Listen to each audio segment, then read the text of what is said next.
సినిమాలకు సంబంధించిన వార్తలు మనం చాలా లిమిటెడ్గా చెప్పుకుంటాం. అవసరమైతే తప్పించి మనం పెద్దగా మాట్లాడుకోం. ఎందుకంటే అది ఆ ఛానల్స్ అవి సపరేట్గా ఉన్నాయి. మనం న్యూస్ కాన్సెప్ట్తోనే ఎక్కువగా వెళ్తుంటాం. అయితే ఇంపార్టెంట్ అనిపించినప్పుడు టచ్ చేస్తున్నాం.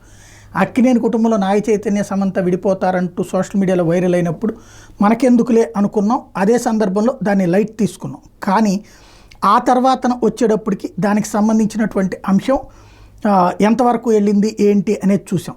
అయితే అందుకని మనం ఇప్పుడు ఏదన్నా వీటిట్లో వచ్చినప్పుడు ఆ విషయాన్ని ఇన్ఫామ్ చేసుకోవడం లేదా మాట్లాడుకోవడం అన్నటువంటిది చూడాల్సినటువంటిది ఉంటుంది. ఇందులో ప్రధానమైనటువంటిది వచ్చేటప్పటికి మీనాక్షి చౌదరి ప్రస్తుతం ఏదైతే లక్కీ భాస్కర్ సినిమాలో హీరోయిన్, అట్లాగే మట్కా హీరోయిన్, ఈ అమ్మాయితో అక్కినేని ఇంటి కోడలు కాబోతోంది.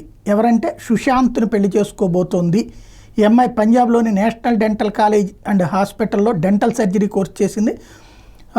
మయన్మార్ యాంగోన్లో జరిగిన మిస్ గ్రాండ్ ఇంటర్నేషనల్ 2018 అందాల పోటీలో ఫస్ట్ రన్నరప్ టైటిల్ కూడా గెలుచుకుంది. ఫెమీనా మిస్ ఇండియా 2018 పోటీలో మిస్ గ్రాండ్ కిరీటాన్ని సొంతం చేసుకుంది. సుశాంత్ అక్కినేని జంటగా ఇచ్చట వాహనాలు నిలపరాదు అనే సినిమాతో పరిశ్రమకు వచ్చింది. అందువలన అందరికీ గుర్తుండిపోయింది. ఇప్పుడు ఆ అమ్మాయికి సంబంధించినటువంటిది ఏదైతే అక్కినేని కుటుంబానికి కోడలవబోతోంది అన్నటువంటిది చర్చ నడుస్తోంది.